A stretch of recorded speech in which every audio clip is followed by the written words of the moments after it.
Ya estamos.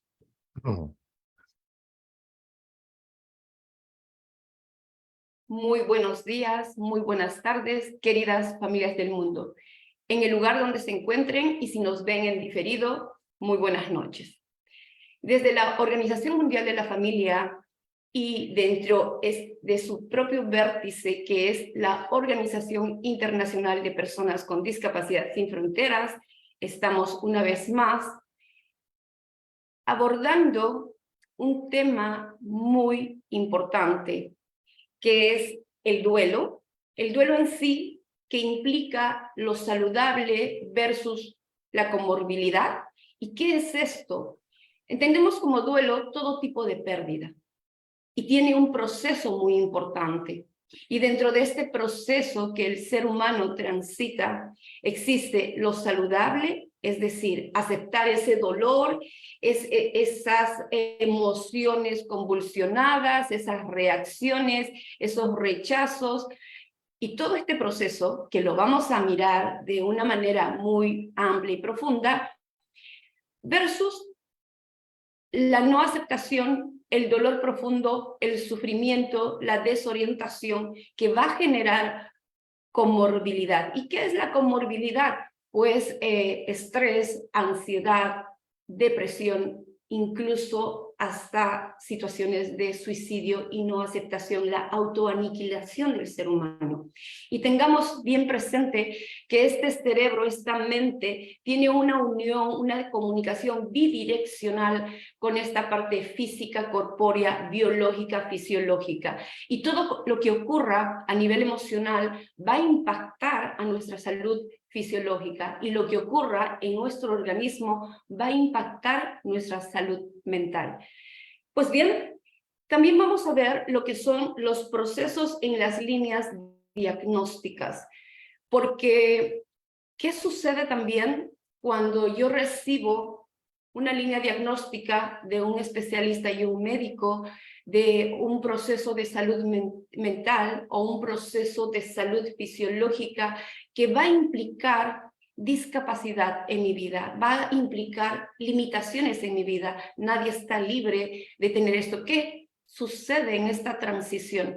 Y sobre todo también si abordamos y miramos a los padres de familia que con el amor y la ilusión les llega un hijo en ese seno del hogar, y ese hijo no es el que él quería, el que quieren, el que esperaban, es un hijo con una condición especial, con trastornos del neurodesarrollo o cualquier otra línea diagnóstica. El retardo de la aceptación y la lucha, ¿cómo impacta y cómo perjudica a este niño que requiere atención de emergencia, ayuda y abordaje de emergencia? Pues bien, vamos a abordar y profundizar todos estos temas. Para ello tenemos un invitado maravilloso, una persona a quien quiero muchísimo, nuestro querido doctor Jorge Montoya Carrasquilla, que nos acompaña desde Colombia. El doctor es director general en la Escuela Internacional de Tanatología, Jalisco, México, miembro honorario fundador de la Asociación de Estudios y Clínica Tanatológica de Baja California, México, miembro honorario de la Asociación Española e Internacional de Tanatología, España y Argentina. Es miembro de la Organización Mundial de la Familia. Querido doctor Jorge, bienvenido. Es un gusto poder compartir este hermoso espacio contigo nuevamente.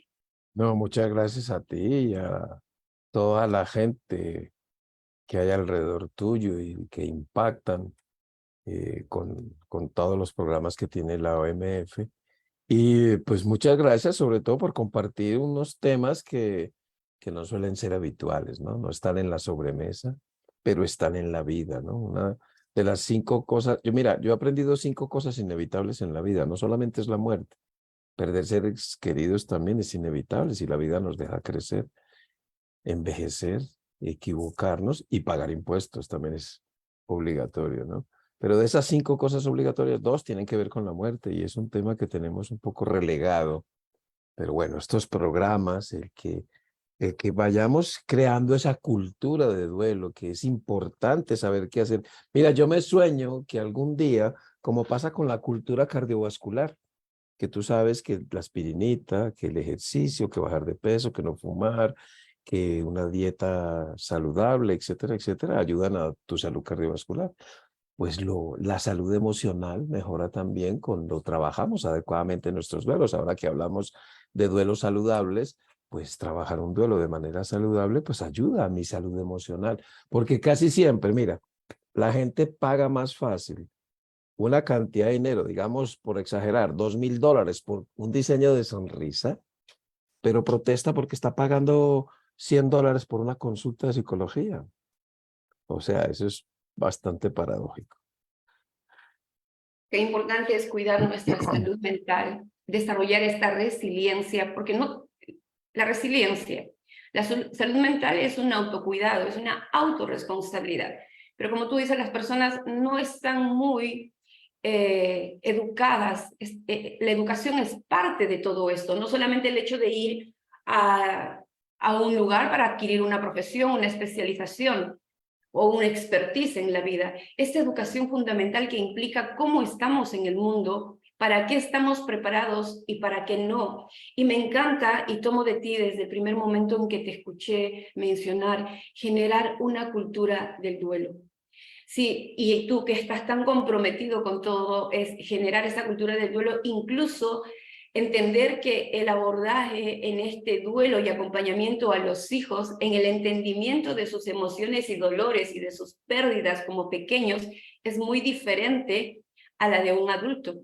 Entonces, y cómo cultivar desde pequeños y prepararlos en esta cultura del duelo. ¿Por qué? Porque siempre estamos perdiendo cosas. Siempre estamos en un mundo inestable, volátil. No estamos preparados para ese dolor de pérdida. De hecho, es que la pérdida es una constante en la vida, ¿no? Y fíjate que tú y yo nos criamos con un montón de pequeñas pérdidas y, por lo menos en mi caso, nadie se acercó a decirme cuando yo era chiquito, sí, mi amor, mira, cuando eso pasa es muy bueno el ejercicio, es muy bueno pintar, es muy bueno también correr, la competencia de estímulos, la silla vacía.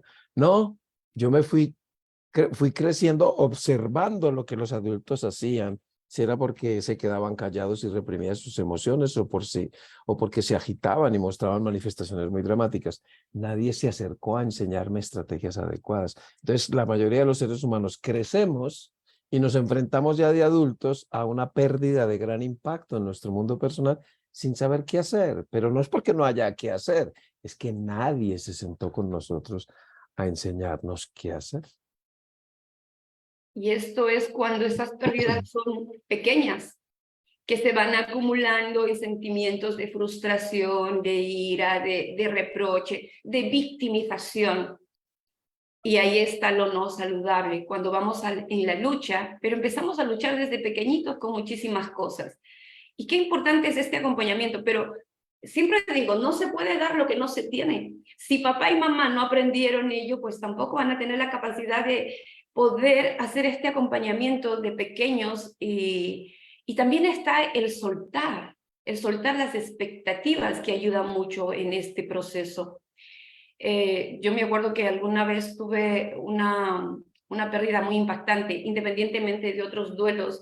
Fue un viaje, llego y personas amigas de lo ajeno vaciaron mi casa.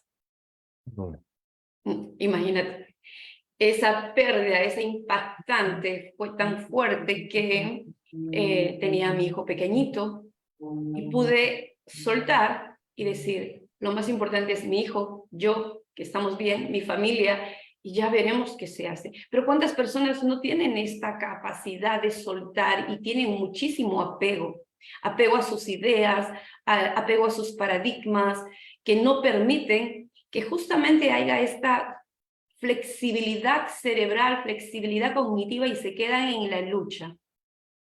Así es, de hecho, la postura más sana que enseñamos y que debería de ser nuestra postura ante los hechos de la vida es la de una mente abierta a aprender cosas nuevas, porque cada día Las enseñanzas son múltiples, como decía Eduardo Galeano, cuando le preguntaron quién eran sus maestros, y él contestó, todos los días me enseñan personas anónimas. Todos los días tenemos muchos maestros. Y a veces actuamos nosotros de maestros también, por supuesto. Eso es lo maravilloso, que vamos aprendiendo en todo esto. Por favor, mi querido Jorge, me encantaría que abordes lo que es propiamente las etapas de un duelo para que las personas puedan entender, porque hay etapas específicas a nivel psicológico, pero que nadie no las asumen en un orden específico. No tienen orden, Sí, llegan de, dependiendo de la persona. de hecho he escuchado gente que dice que eso está pasado de moda. Sería como decir que está pasado de moda las fases del proceso de cicatrización de una quemadura, por ejemplo. Eso no tiene sentido. Bueno, tal vez es por un afán de protagonismo. Bueno, pero hagamos una claridad primero. Las fases del duelo es el camino, ¿no? El duelo es un viaje que la vida te empujó, te llevó a hacerlo, ¿no? Y por supuesto, durante ese camino pasan una serie de cosas que no podemos ignorar, ¿no? Hay momentos como cuando tú sales por carretera, momentos en que la carretera es muy suave, sin mucha curva, habrá momentos de subidas y de bajadas, eh, lo típico, ¿no? Pero tradicionalmente, si tú buscas en las redes y le preguntas a una persona, casi siempre surgen las fases del duelo de Elizabeth Kubler-Ross. Si conocemos el trabajo de Elizabeth Kubler-Ross, sabemos que esas fases fueron descritas no por duelo por muerte, sino como parte del proceso de adaptación a una enfermedad terminal o a un diagnóstico fatal, que de hecho ante cualquier, incluso hasta una enfermedad no fatal como puede ser hipertensión o diabetes, a ti te dicen eres diabética y te peleas con ello, lo niegas, no puede ser, te enojas, negocias, te deprimes y luego terminas aceptando que sí, bueno, soy diabético, ¿qué le vamos a hacer? Pero son fases del duelo por enfermedad. Alguien, no conozco muy bien si fue ella o fue algunos de sus seguidores, extrapolaron lo que ella describió en la fase en el proceso de adaptación a una enfermedad terminal y lo pusieron en el duelo y dijeron, pues pongámoslo aquí también y miremos el duelo de esta manera. Eso no se puede en ciencia, ¿no? No se pueden extrapolar resultados así libremente y se volvieron muy populares. Bueno, pues yo soy hijo hace muchísimos años de la teoría integrativa del duelo, que es una fusión de todos los grandes teóricos del duelo, en donde tenemos un camino un poquito diferente, ¿no? Entonces, la primera fase es, por supuesto, una fase de aflicción aguda, que tiene todas las características de un estado de shock emocional, con incredulidad, con el que a ratos niegas y a ratos aceptas, sobre todo con dos fenómenos muy peculiares que marcan muy bien esta fase, que es la anulación psíquica, que la sufren todas las personas que son sometidas a una crisis, sufren un periodo que llamamos de anulación psíquica, descrito inicialmente por uno de los grandes teóricos del duelo que fue Erich Lindemann, pero bautizada como tal en 1950 por Caprio como anulación psíquica. ¿Qué significa eso? La incapacidad temporal que tenemos las personas para procesar información cognitiva en tiempo de crisis. Aquí en mi país se dice, y en mi tierra se dice que a uno se le cierra el entendedero, ¿no? Que la gente que está en shock no coordina muy bien, está un poco torpe en ese funcionamiento. Pero para mantener el contacto con la realidad se ve obligado a depender de los mensajes que vienen de lo sensorial, sobre todo de lo que ve y de lo que escucha. Eso significa que las personas en crisis, incluyendo por supuesto en duelo, en cualquier tipo de duelo, no solo por muerte, van a ser muy sensibles a la comunicación no verbal y paraverbal, más que al discurso completo. A una persona en crisis le puedes dar un discurso y no se va a enterar ni de la mitad, pero jamás se le va a olvidar la cara que tú tenías cuando le estabas hablando y el tono de voz con que le hablaste. Y eso es algo que tenemos que tener siempre muy presente y que a veces la gente lo olvida. Y el segundo síntoma más llamativo son las famosas oleadas de angustia aguda, también descritas por Lindemann, que se parecen muchísimo a una crisis de pánico, porque es una reacción súbita con la activación del simpático, súbita de gran angustia, de deseos de llorar, de opresión en el pecho, de dificultad para respirar, lloras, descansas y al rato vuelve y juega. Cada vez que algo o alguien te recuerda lo sucedido, se dispara esta oleada de angustia aguda, que son muy comunes al principio y se pueden presentar tiempo después, a veces dando la falsa sensación de que estamos retrocediendo, y no. Es que en el duelo muchas veces en ese camino vas avanzando en tu camino y de pronto te acuerdas de cosas que te sucedieron cuando empezaste el camino, y eso no es un retroceso, es una reactivación de síntomas de las fases iniciales. Bueno, esta primera fase es una tormenta de shock. Hay aturdimiento, como les decía, ahí puede haber inquietud, el fenómeno de la montaña rusa, pensamientos repetitivos. Luego viene la segunda fase que se llama la fase de conciencia de pérdida. ¿Qué significa eso? Cuando empiezas a caer en cuenta de que, qué vaina, si es verdad que se murió. Como dicen los mexicanos, te cae el 20. Sí se murió, no es que esté en el hospital trabajando, no, eres consciente de eso. Y esta fase se describe con una frase que ilustra lo que sucede. Creo que no soy voy a ser capaz con esto, creo que me va a enloquecer, porque define la tormenta emocional que empieza a aparecer en este momento, con uno de los síntomas quizá más difíciles en el duelo, que se llama la ansiedad de separación, ¿no? Que se presenta con esa necesidad que sentimos, esa angustia interior de ver, sentir, oler, escuchar a lo ausente, ¿no? A la persona, si es el caso de una persona, una mascota o cualquier objeto también, ¿no? Que uno apreciaba mucho. Y aparece, si ya no lo había hecho antes, por supuesto, la culpa. Pero hay más síntomas, ¿no? Luego, como cada vez vas siendo más consciente de que esto ya no tiene vuelta atrás, comienza esta tercera fase que llamamos de conservación o aislamiento, donde fisiológicamente tu cuerpo te pide reposo, porque ya llevas muchos meses de estrés. Esta fase es de presentación tardía, entonces ya te está diciendo, vaya para la cama, vaya, duerma un poco más, porque el cerebro también necesita descansar. Entonces la gente va a tener la tendencia a aislarse más, a estar, a dormir un poco más, porque de hecho se parece muchísimo a una depresión y es fácilmente confundido con una depresión por ese aislamiento, por esa irritabilidad, por ese repaso obsesivo que te da la sensación de que estás muy distraído. Esas tres primeras fases conforman lo que nosotros llamamos la fase aguda del duelo, donde lo que predominantemente debemos hacer se llama sentir. El duelo es un proceso de sentir, sobre todo en esta fase aguda. Por eso una frasecita que escribí hace un tiempo, que es muy popular en México, que dice que ante las aflicciones hay que pensar poco, sentir mucho y moverse siempre. A partir de ahí, bueno, hasta ese momento toda tu vida gira en torno al ausente, porque no está, porque no lo veo, porque lo extraño, porque lo quiero tener aquí, etc. Pero en ese camino de pronto dices, bueno, pues voy a tener que, cuando empiezas a meterte tú primero en este proceso es cuando comienza la fase crónica, porque cuando yo digo tengo que, empiezo lo que es la frase que distingue esta fase crónica del duelo, que es reconstrucción. Entonces ahí empiezo a reconstruir y comienza la fase de cicatrización y finalmente la fase de renovación. Esa es una descripción del camino.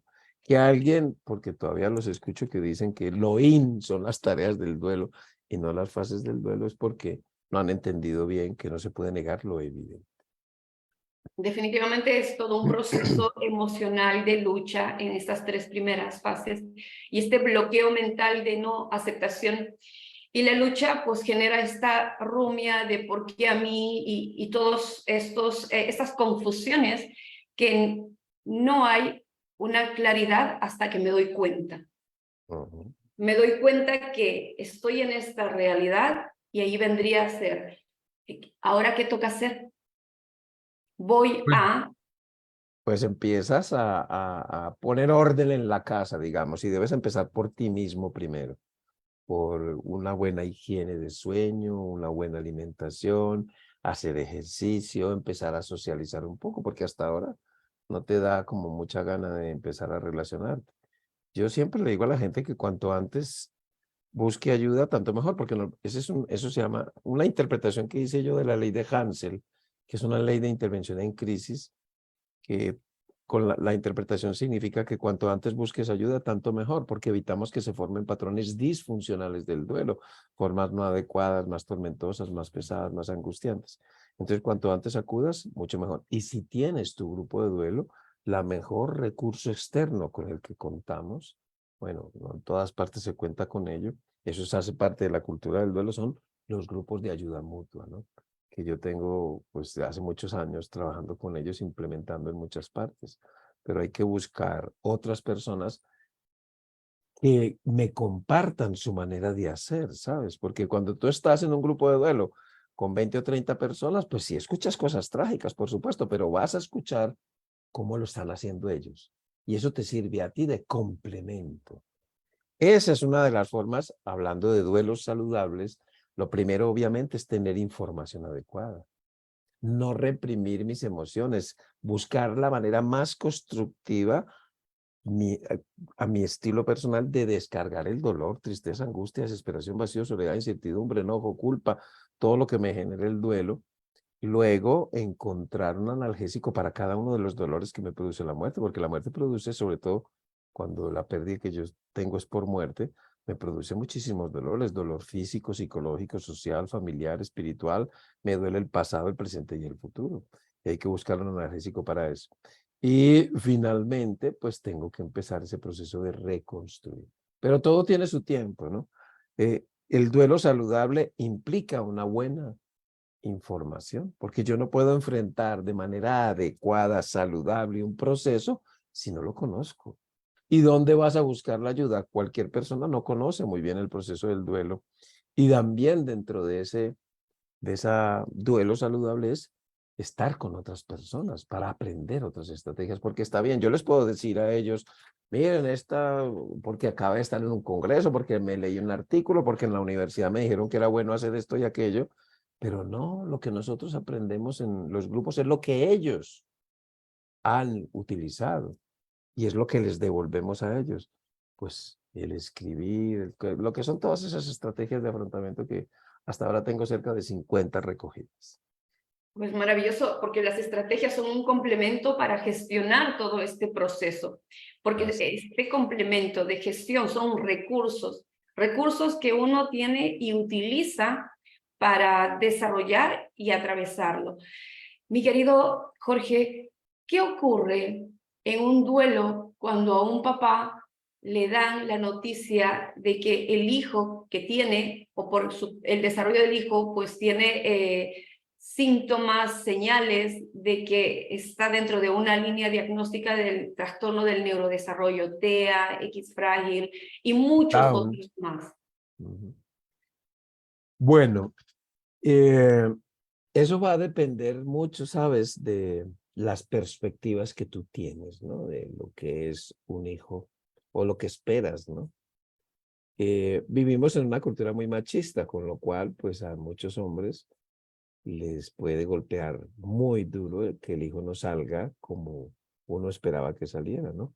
Para continuar la línea y para que sea un profesional, para que sea mucho de lo que yo no fui capaz de hacer o para ofrecerle las máximas posibilidades.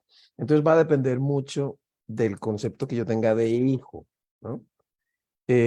Otras personas pueden pensar que los hijos son pues para que te cuiden cuando tú estés mayor, pero cuando el hijo hay que cuidarlo, aún estando tú mayor, pues la gente no se va a sentir tan a gusto. Entonces, normalmente eso suele hacerse en casi todos los casos en la consulta prenatal, ¿no? Que se le da el diagnóstico de que el hijo viene con alguna dificultad, ¿no? Eh, otras veces solamente se da cuando no se hizo ningún cuidado, pues al nacer. De hecho, pues se hace mucho diagnóstico prenatal de síndrome de Down, ¿no? Y la gente sabe lo que le viene. Hay hombres incluso o padres de familia que se disgustan porque querían un niño y salió una niña, o querían una niña y salió un niño. En fin, depende de las expectativas fundamentalmente, pero obviamente te va a golpear porque uno espera, aunque el dicho, no sé si lo dicen allá en Perú, la preocupación por los hijos solo dura los primeros 50 años, decimos aquí en Colombia, pues uno siempre se va a preocupar por los hijos, pero uno espera que sean autónomos. Entonces, cuando la perspectiva de cuidado va a ser hasta que ellos fallezcan, la cosa se complica mucho, porque es muy importante el tipo de cuidados que va a meritar el niño que va a nacer, ¿no? Si es un niño que, bueno, tiene una parálisis cerebral, por decirte algo, pero con un nivel cognitivo bueno, pues los cuidados van a ser más como de aparatajes, ¿no? Porque los chicos o las personas con parálisis cerebral pues necesitan ayudas para moverse, ¿no? En la mayoría de los casos. Va a ser distinto a si es un síndrome de Down que tiene un retardo mental, un deterioro cognitivo, pues un daño cognitivo severo, en donde el chico va a necesitar vigilancia las 24 horas del día, ¿no? O si es un chico con una, yo qué sé, cualquier otra enfermedad grave que amerite hospitalizaciones frecuentes, pues van a ser muy diferentes. Entonces, el tipo de cuidados que se relacionen con esa alteración y que se le muestre a los padres, pues puede marcar mucho la respuesta que ellos tengan a la hora de que nazca este niño. A veces pasa, como sucede con las personas cuando deciden ser cuidadores de su mamá, de su papá, de su abuelito o abuelita con una demencia tipo Alzheimer, por decir que es la más común de todas, ¿no? Nadie se imagina lo que eso significa. Y una de las preocupaciones de los padres con hijos con discapacidad es, si yo me muero, ¿quién se va a ocupar? ¿Cierto? Exactamente. Y les preocupa mucho eso, entonces están como con esa sensación de que, bueno, que primero se muera mi hijo que antes que yo, porque así, pues por lo menos ya sé dónde va a estar y quién lo va a cuidar el de arriba, ¿no? Pero a veces pasa lo opuesto y es una gran angustia. Incluso cuando uno puede pensar de esta manera, puede sentirse hasta culpable si se muere el hijo de que yo desee su muerte. Y si eso no se maneja adecuadamente, pues puede llevar a duelos bastante complejos. Entonces, resumiendo, primero depende de las expectativas que tengan esos padres, porque yo conozco padres profundamente amorosos que tienen hijos con Down, ¿no? Yo tuve una señora con un corazón de alquiler, que yo nunca he visto una señora. Ella recibía niños con parálisis cerebral grave terminal y ya llevaba como 8 niños que se le morían y ella los cuidaba. Por eso llamaba yo como un corazón de alquiler, una mujer con un amor infinito, ¿no? Obviamente la empecé a ver porque se le murieron dos seguiditos con los que llevaba mucho tiempo. Entonces, depende de las expectativas y depende de la calidad o exigencia sobre los padres del cuidado de este niño. Esto es muy importante porque bueno, mencionaste acerca de si hay una línea diagnóstica cuando prenatal, cuando la persona está en el proceso de gestación, que también se ha dado. Entonces los padres en este proceso entran ya avanzando en este duelo para aceptar Se un da amor.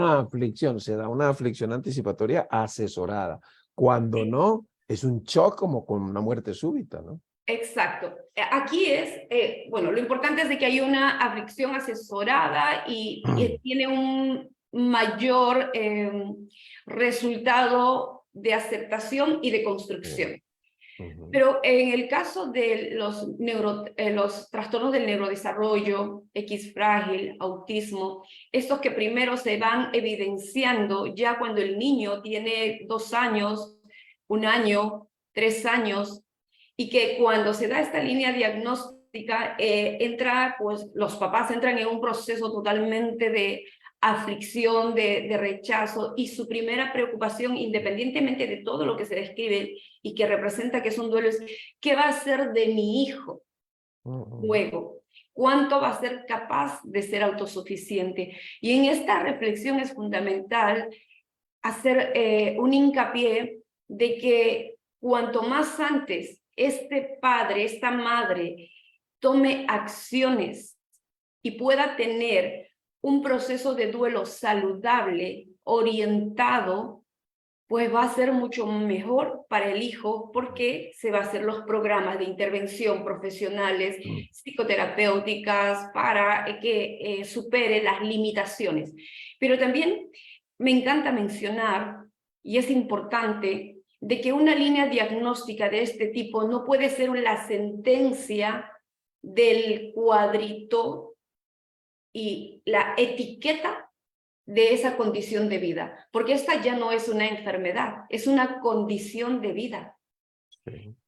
Y es fundamental que los padres abran los ojos, el corazón, el amor incondicional hacia los hijos en este aspecto, para acompañarlos de manera efectiva dentro de este amor, tomando las acciones necesarias, ellos teniendo esta capacidad, esta disposición de aprender todas las psicoterapias e intervenciones que se les enseñe para trasladarlo al hogar y ellos sean la fuente también de este cambio y de la superación de estas limitaciones.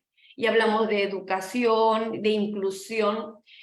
El primer ámbito de inclusión tiene que ser el hogar, Claro para que que sí. luego se genere esta cultura. Y aquí un pequeño detallito, mirar y trabajar en el potencial del ser humano, porque todos tenemos potencialidad. Si se trabaja en su potencialidad, sin descuidar las atenciones necesarias de la condición, se está preparando a los hijos para la vida, para que sean plenos dentro de esa realidad.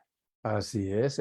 Y volvemos a lo mismo también, depende del impacto de la discapacidad y la exigencia que signifique, porque, por ejemplo, hay autistas muy funcionales, ¿cierto? Hay déficit de atención también muy funcional, que se mantienen muy bien con la medicación. Entonces depende un poco, y también depende del acompañamiento que tengas, ¿no? Y de tus recursos, porque bueno, no es lo mismo que a un chico con un trastorno del neurodesarrollo lo diagnostiquen en un barrio popular aquí de mi ciudad o de Latinoamérica, de Perú, que sucede ese diagnóstico en Suecia o en Suiza o en estos países que tienen un desarrollo social mucho más profundo que el nuestro.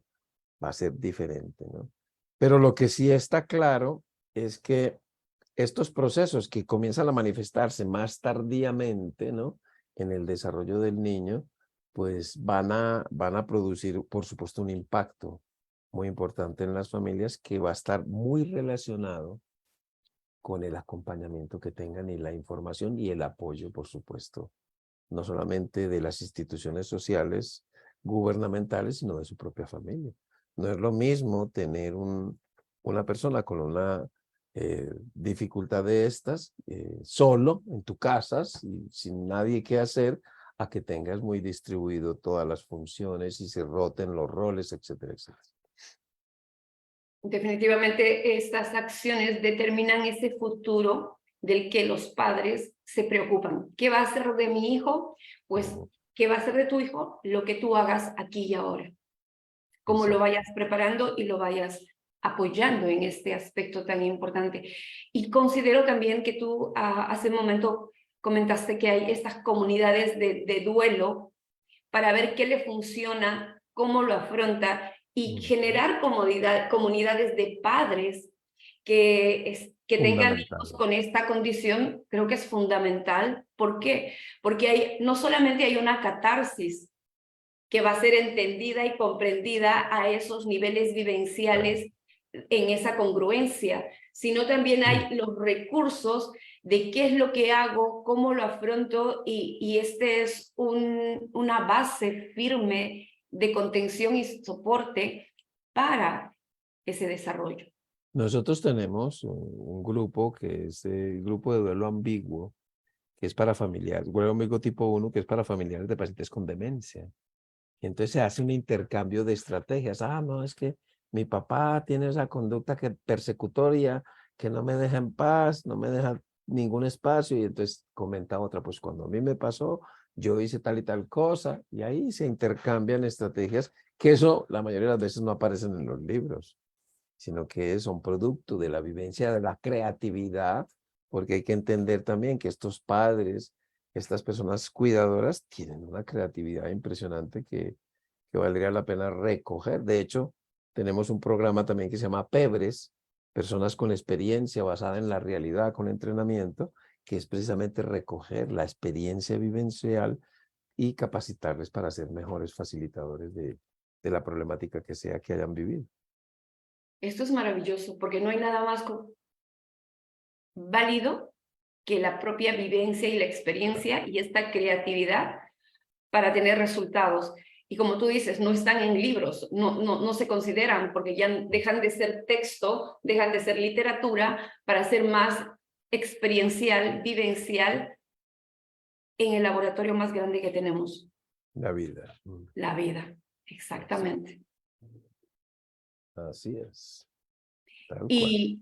Y bueno, dentro de todo esto que hemos conversado, yo considero que es muy importante que cuando la persona no tiene la capacidad de transitar, nadie está preparado, no hay esta cultura de duelo y es importante seguir difundiendo de que la pérdida y el duelo tendría que ser parte de la cultura y el aprendizaje e incluso enseñarlo en los centros educativos.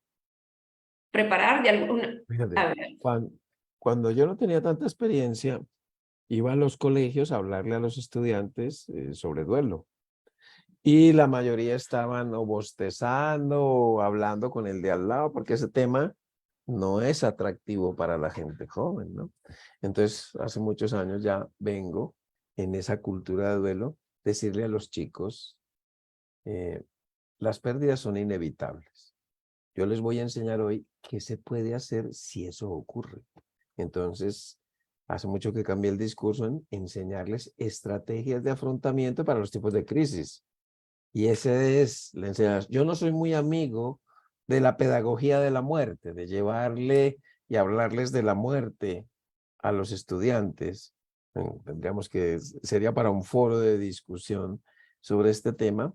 Más bien yo les diría, me enfocaría en enseñarles a diferenciar amor de apego, que eso es una de las cosas que no se enseña y que es una de las cosas más difíciles de entender y que complica mucho los procesos de duelo, y les enseñaría estrategias. Está bien, sí, porque es que el miedo a la muerte de alguna manera nos protege la vida, ¿no? Es una respuesta instintual de protección de la vida. Bueno, si ya es pánico, ya sí tienes que buscar ayuda porque ya puedes tener un trastorno de ansiedad. Pero enséñales, diles, sí, eso es inevitable, nos va a pasar. Entonces vamos a aprender qué hacer. Cuando hablas de la preparación, yo tengo una conferencia hace muchos años que se llama Simulacros de Muerte, y es qué hacer si la muerte ocurre en mi casa, ¿no? Entonces hablamos de estrategias de afrontamiento, ¿no? De las cosas para hacer. Esa mirada es muy funcional porque si nadie está libre de que es parte de la No vida. pasa. La muerte, la enfermedad, que las cosas no resulten como yo quiero, son pequeños duelos. ¿Qué hacer frente a ello?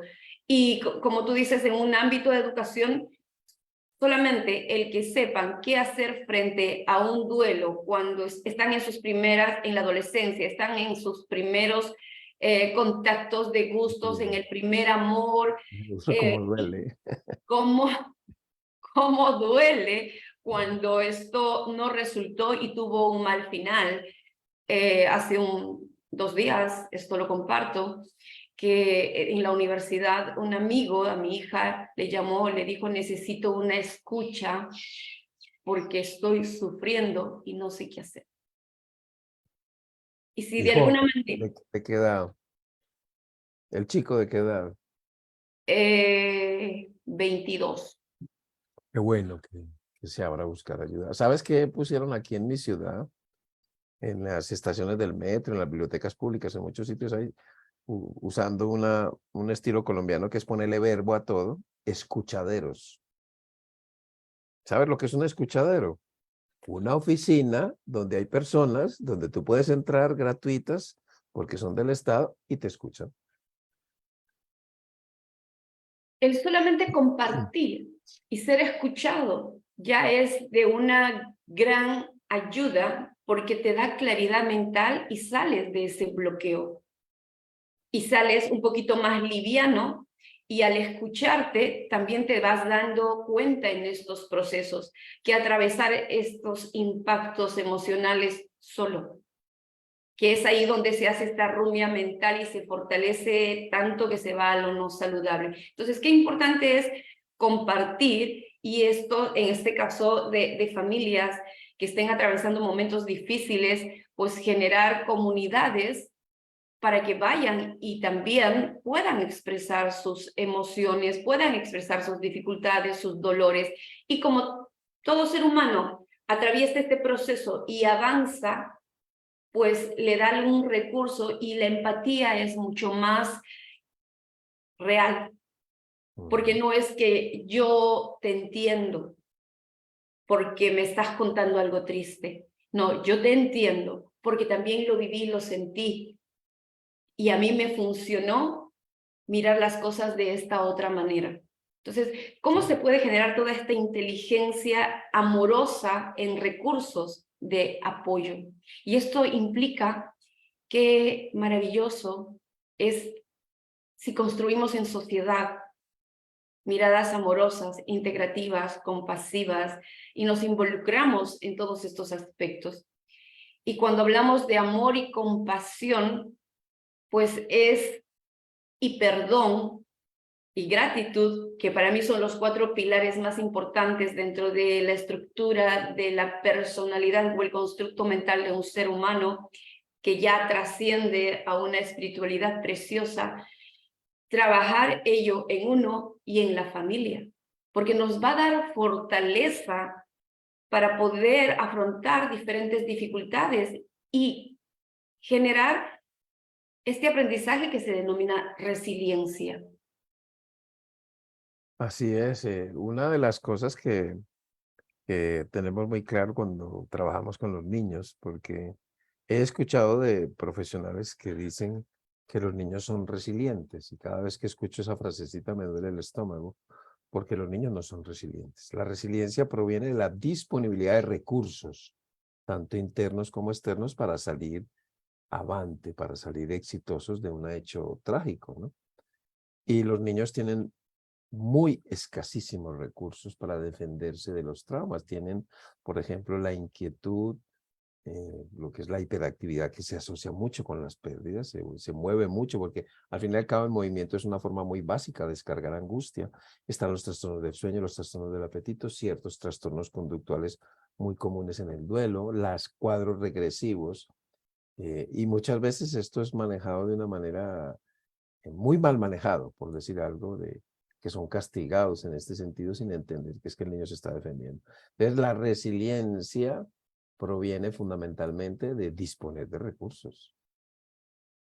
Totalmente de acuerdo. Y yo vi en un post tuyo, un niño no es resiliente y me cayó el 20, como acabas de decir hace un momento, ¿Mm? porque ahora trabajo mucho enfatizando en que los niños no tienen resiliencia alguna, están totalmente vulnerables y es más, no saben qué hacer con sus emociones y papá y mamá a veces no comprenden las conductas no adecuadas o desadaptativas que las llamamos, porque es su forma de expresar su corazón, sus sentimientos, y castigan esto, en vez de entender que ese niño, la única manera de poder expresar lo que internamente le sucede es de esa manera, y poner más alerta a los papás. ¿Qué necesidad tiene mi hijo? ¿Qué está atravesando? ¿Qué sucede en esa cabecita y ese corazón? Para poder acompañarlo desde el amor, que es fundamental, desde el amor. Y acá también, gracias por mencionar el tema de los niños, si nos vamos a entender no solamente el proceso de duelo de un papá que le dieron la línea diagnóstica de su hijo con algún tipo de deficiencia o limitación o condición de vida, veamos cómo está esa criatura viendo, observando a sus padres que están en una lucha, en comportamientos que no le están dando ni amor ni aceptación, que ellos están leyendo. Y tú hace un momento dijiste, se capta más por la visión y por lo que oigo, cómo está impactando ya estas líneas diagnósticas, generando mayor comorbilidad en el hijo, con depresión, ansiedad, estrés, porque nuestros hijos viven también todos estos cuadros. Entonces, ¿cómo Además, está agravando claro, esa situación? añádele una cosa, y es que los mayores expertos del mundo en leer la comunicación no verbal y paraverbal son los niños, porque es la primera forma de comunicarse.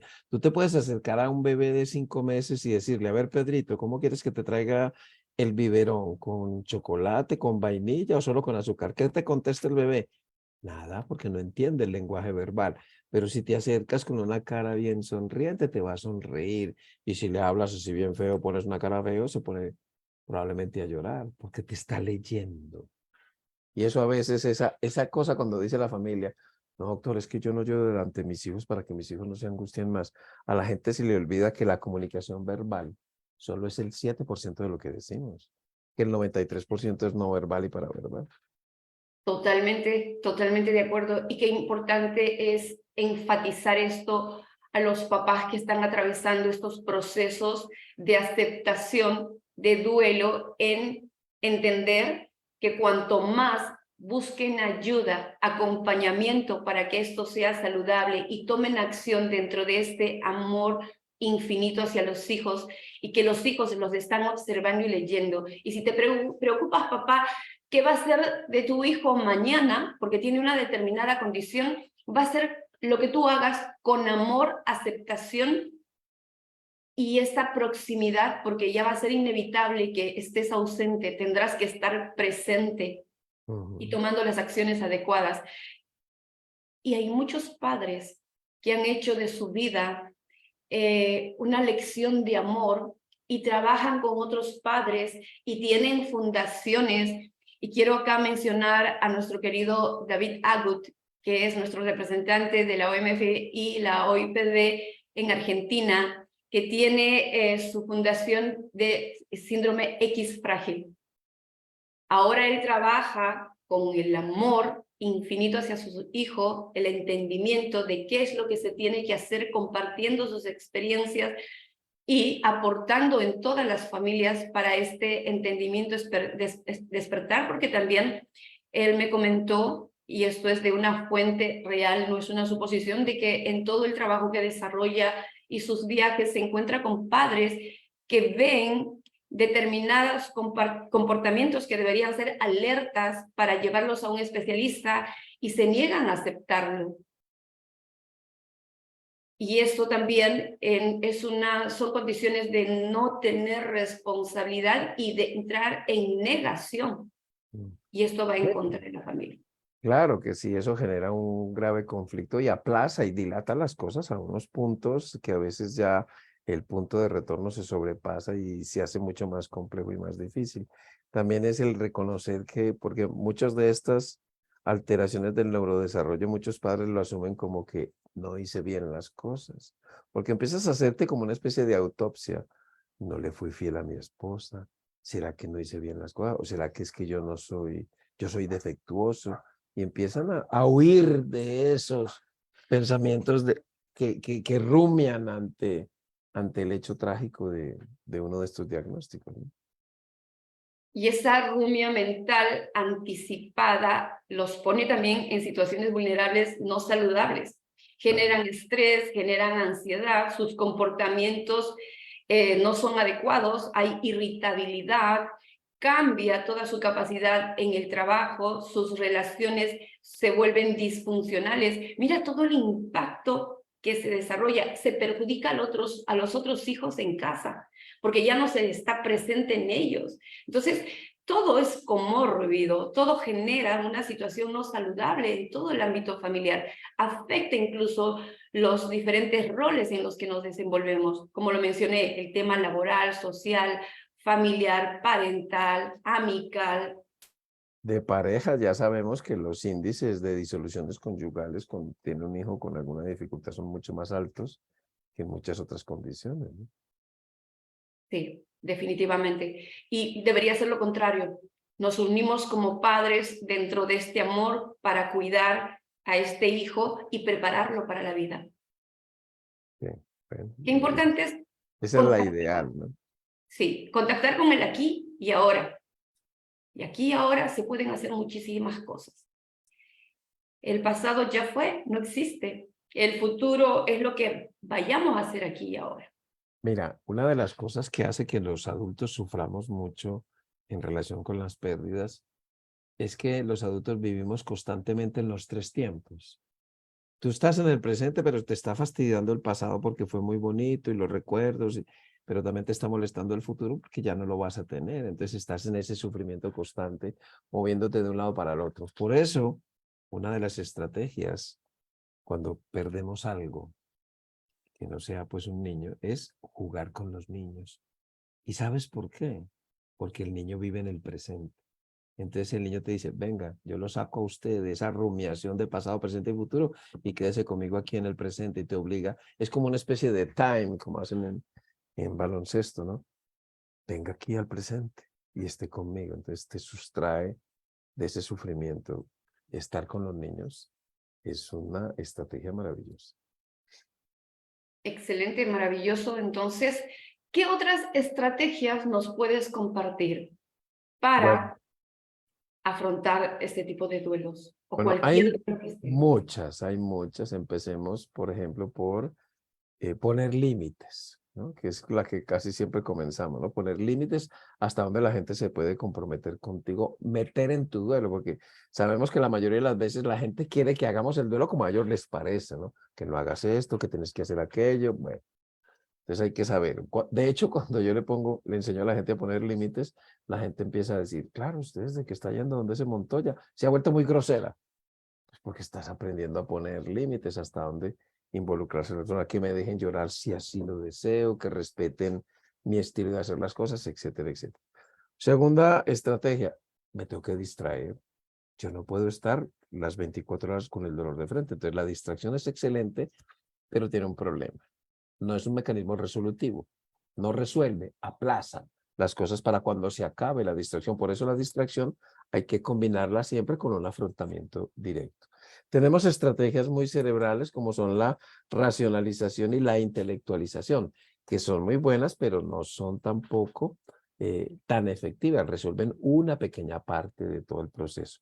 Hay una que es un poquito mejor, también una de las más maduras es la sublimación, que es bastante mejor que la intelectualización y la racionalización, que es convertir, para aquellos que nos pueden escuchar, convertir todo este dolor, toda esta tragedia en algo que sea socialmente benéfico o aceptable por nosotros y por la misma sociedad. Básicamente, servicio, ¿no? Servir como una manera de sanar.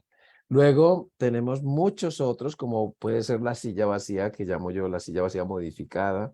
Tenemos el escribir, que es la más completa de todas. Tenemos el ejercicio físico, tenemos la competencia de estímulos, tenemos la aflicción compartida, tenemos o lo que está más, digamos, ahora entrando de moda, ¿no? Que son el grounding o herting, ¿no? El cocinar, la jardinería, son estrategias que nos sirven también. Yo tengo recogidas 32 recursos internos que trabajamos mucho en los grupos y en conferencias. También hay recursos externos, por supuesto, un terapeuta, un grupo de duelo, los libros de autoayuda, la religión, la espiritualidad es un recurso interno, la religión es un recurso externo, los grupos de personas con experiencia basada en la realidad, con entrenamiento, que es lo que nosotros llamamos PEBRES. Las mascotas es una excelente forma, es una forma de sublimar el dolor y conocemos muy bien desde tiempos remotos la terapia asistida con animales. De hecho, Hipócrates también la recomendaba, ¿no? Es una muy antigua. Y dentro de las estrategias de combinadas tenemos, por ejemplo, la terapia hoja, que es una terapia que yo enseño hace muchísimos años, que es oído, hombro y abrazo. Escuchar a la persona afligida, prestarles el hombro para cuando así lo precise, y la terapia de abrazos, ¿no? Que son, digamos, el abrazo sanador es un abrazo que dura al menos 20 segundos y tipo oso. Y los abrazos tienen una gran ventaja. Su efectividad aumenta a largo plazo. Y me explico. Los abrazos hacen que en la persona que abraza y en el abrazado, si es mujer, aumenten sobre todo los niveles de oxitocina.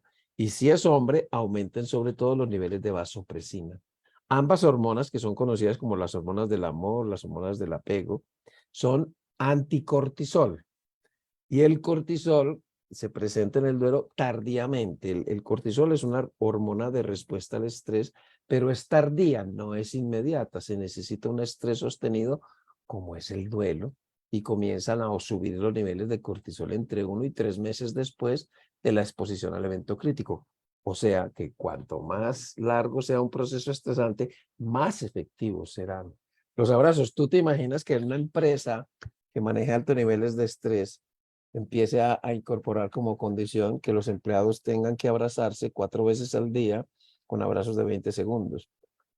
Ahorraría, Maravilloso. ahorraría mucho en costos, pero bueno, meter Porque esa baja todo ese cultura. cortisol, esa adrenalina y esa Sí. noradrenalina que son propios del estrés y propios de los estados de una persona que está trabajando. Entonces los pondría más dispuestos, más ligeros, con mayor capacidad Menos irritabilidad. ejecutiva, porque la irritabilidad y todo esto pues bloquean nuestras capacidades ejecutivas, ¿no?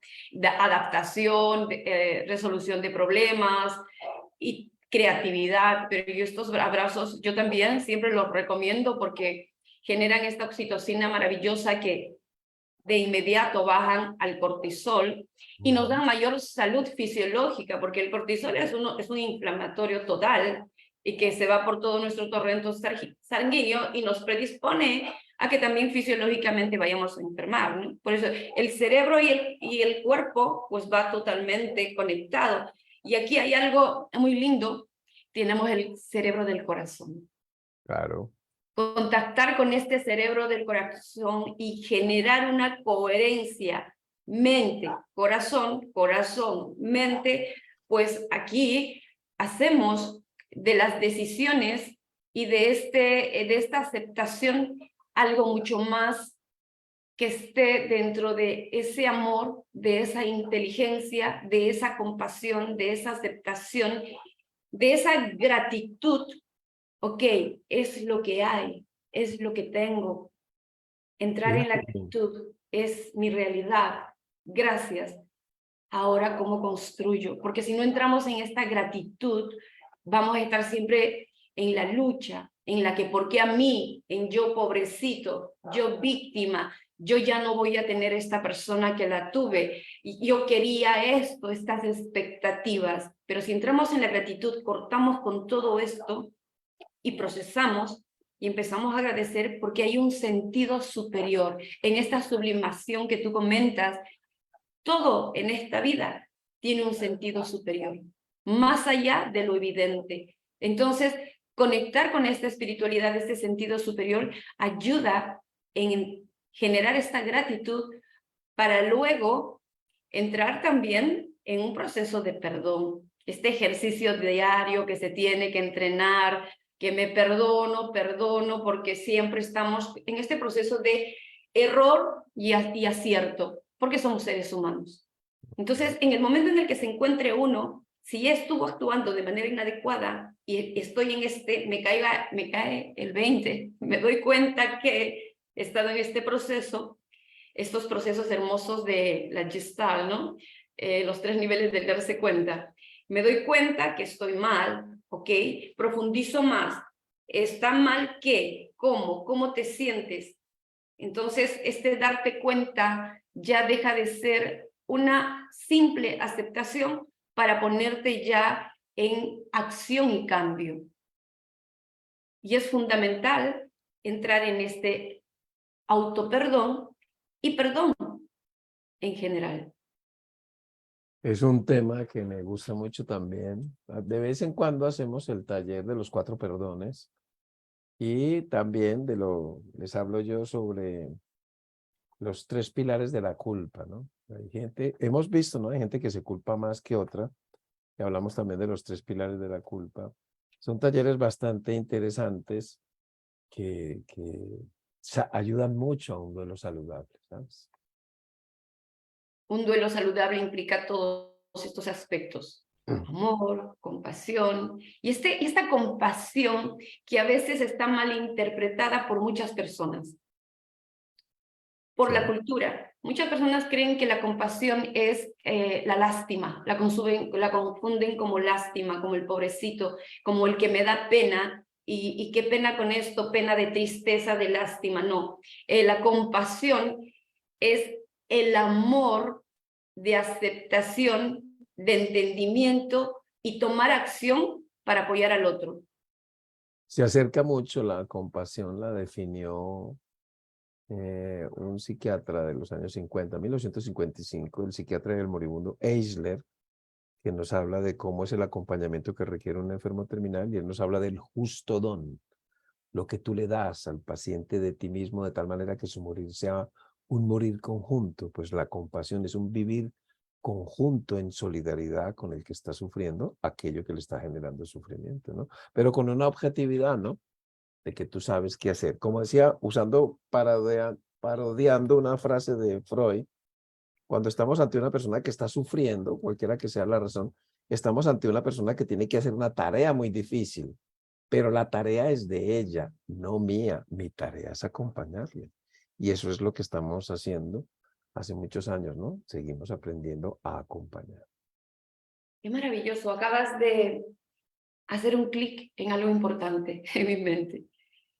Que la tarea es de la persona. Y aquí implica algo. Si tenemos, regresando al tema de los hijos, la tarea es que el hijo también resuelva dentro de sus capacidades todo lo que necesita en este acompañamiento. ¿Qué sucede con estos padres sobreprotectores que cayeron en la culpa, en el que es por mí, y entran en la resignación y de pronto, y también en modelos de crianza, padres que no se dan cuenta la forma de acompañamiento asertivo al hijo y empiezan a sobreproteger, a hacerles absolutamente todo, a mutilarlos en vida, porque no permiten que desarrollen ningún recurso de afrontamiento y habilidades socioemocionales o cualquier otra capacidad en sus vidas. ¿Tú no viste la película Todo, Todo? ¿No No. has visto esa película? Es una adolescente que vive en una burbuja. Pues, y la mamá es pediatra y resulta que la niña, pues, todo el que va a entrar tiene que pasar por unos filtros de, de controlar las infecciones, ¿no? Y ella viene un vecinito y se terminan enamorando. Los jóvenes son como chicos de 15 años. Y ella se logra escapar y casi se muere, ¿no? En una de esas salidas. Y resulta que la mamá, ellos como familia, ella había perdido a su esposo y a otro hijo en un accidente. Y no quiso perder esta otra también, entonces la sobreprotegió. Realmente no tenía un síndrome de inmunodeficiencia congénito. No tenía nada de eso, sino que la mamá había montado todo eso para que no le pasara nada. Y salió y un simple virus que a cualquier persona le da un resfriado casi la mata, porque la Le dejó. generó, le generó esa inmunodeficiencia. Sí. Entonces, y esto si lo trasladamos a una vida cotidiana y práctica, ¿cuántas limitaciones más podemos generar en nuestros hijos con esta sobreprotección? Así es. Evitamos de que vivan, de que experimenten, de que experiencien con la sobreprotección. Entonces, es fundamental tener en claro que confiar en nuestros hijos y en sus capacidades sin dejar de abordar y apoyar esas limitaciones, potenciando sus talentos, porque todos seres humanos tienen talentos. Entonces, he ahí cuando yo me pregunto, ¿qué va a ser de mi hijo a futuro?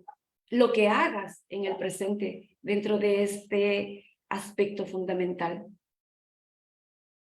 Así es que nunca se nos ocurren hacer simulacros, ¿no? Por ejemplo, mira una cosa bien simpática. Ocurre una muerte en la familia y tenemos niños chiquitos y entonces vamos a ir, no, que no lleven a los niños, que no sé qué, bueno. Ni siquiera le preguntan a los niños si quieren ir, sino que los dejan ahí y dicen, bueno, ¿y quién se va a quedar con los niños? No, pues la tía que tiene artrosis, que no se puede mover mucho, que se queda a cargo de los niños. O la adolescente de 15 años que se quede cuidándolo porque en su natural expresión no quiere participar con los adultos de un evento así. Y la dejamos pues con el celular, jugando con el celular y los niños por ahí sueltos, ¿no?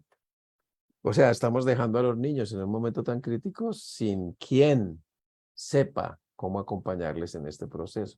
Pues igual, los simulacros es, a ver, si ocurre una pérdida en la familia, ¿qué podemos hacer? Vamos a consultar qué estrategias nos servirían para estos momentos y para todo el proceso de duelo y quién se va a ocupar de los niños, pues para que aprenda al menos algunos tips, algunas cosas muy puntuales sobre el duelo infantil. Hacer un simulacro de terremoto, que son los que estamos habituados y de incendio, pues es más probable perder un ser querido que un terremoto o un incendio bien grave, pero no hacemos simulacros de muerte, cuando es mucho más probable. El simulacro de terremoto no te quita el miedo al terremoto. Tú no haces un simulacro de terremoto y hay un terremoto y dices, ay, qué bien, yo ya sé qué hacer, entonces no me asusto. Pues claro que te asustas. Pues igual. El simulacro de muerte no es para que se te quite el miedo a la muerte, sino para saber qué hacer. Nos falta mucho, mucho, y entonces nos enfrentamos a una muerte sin saber qué hacer porque nunca se nos ocurrió saber qué podríamos hacer, interesarnos por eso. Y el solo hecho de saber qué hacer ya le está dando dirección a tu mente, Un le está sentido de dando control, por dirección supuesto. a tu comportamiento, a tu conducta, le está dando, está nutriendo esos pensamientos y con esa dirección que ya no se desbordan por otros lados, no saludables. Y conocer las cosas con manera anticipada es fundamental. Y me encanta esta cultura de duelo que vas difundiendo por el mundo. Y realmente, pues felicitaciones por todo esto, mi querido Muchas gracias. Jorge. Es maravilloso todo cuanto desarrollas. Me encantaría que les des un mensaje de despedida a todas las familias que nos están viendo en este momento o nos verán en diferido. Pues yo les diría que los hechos que la vida nos pone por delante van a desencadenar una serie de respuestas emocionales y conductuales en nosotros. Ese es el aprendizaje, no el hecho en sí de tener una discapacidad. Es lo que eso me genera a mí. Y siempre, siempre, siempre, usando los tres siempre que usamos con los niños, podemos encontrar un buen acompañamiento. Solo que hay que encontrar la fuente apropiada y rodearnos de personas que estén viviendo algo semejante a los nuestros es rodearnos de maestros en este ejercicio de aprender a vivir con la dificultad que la vida nos ponga por delante. Muchísimas gracias, excelente. Y yo, queridas familias del mundo, la adversidad es parte de la vida. Cómo reaccionemos frente a ella, como dice nuestro querido doctor Jorge, determina la realidad que vayamos a construir. No es en sí lo que ocurre es lo que hay, pero lo importante es cómo nosotros reaccionamos, qué actitud tenemos frente a ello. Eso lo va a poner gestionable, ligero, sin quitarle las dificultades, o lo va a poner grave, desagradable, conmórbido, o va a complicar nuestra existencia. No se olviden que el amor, la compasión, la gratitud y el perdón es la base fundamental de nuestras existencias. Les mando un gran abrazo con muchísimo cariño. No se olviden de abrazar siempre en casa, pedir ese abrazo que cuando lo pedimos es mucho más consciente y esa oxitocina es más deseada, y abrazarse como un ejercicio de amor, paz y sobre todo genera más apego en los vínculos saludables. Hasta un próximo programa. Muchas gracias. Adiós.